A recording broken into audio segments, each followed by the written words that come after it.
رب کعبہ کی قسم ہے، اگر میرے کملی والے آقا جی تاجدار کائنات، صدر کائنات، فخر موجودات صرف اشارہ ابرو فرماتے،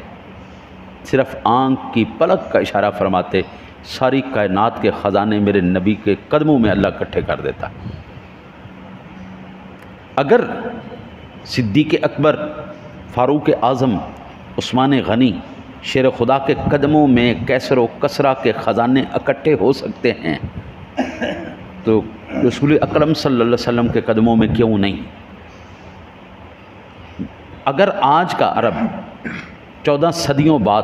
اتنا امیر ہو چکا ہے کہ دنیا میں سب سے زیادہ اس ٹائم پیسہ، دولت، شہرت، لگژری لائف ان کے پاس ہے،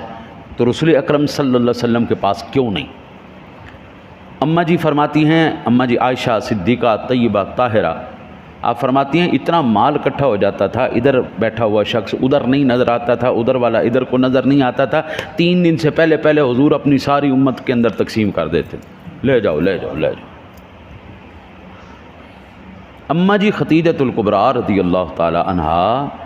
اس دنیا کی سب سے امیر ترین تاجرہ تھی۔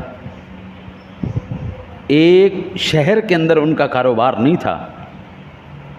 کئی ممالک کے اندر ان کا کاروبار تھا، جس میں حضور سرور دو عالم صلی اللہ علیہ وسلم خود آپ کا مال شام لے کے گئے، اور وہ راہب والا واقعہ پیش آیا، اور وہ سارا کا سارا مال اماں جی نے حضور کے قدموں میں رکھ دیا، کملی والے نے سارا اپنی امت کے اندر تقسیم کر دیا۔ اب خود تصور کریں، اگر آقا جی دنیا پسند فرماتے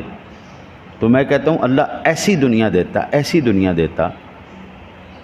بلکہ مجھے ایک حدیث پاک یاد آ گئی، جبریل امین آئے،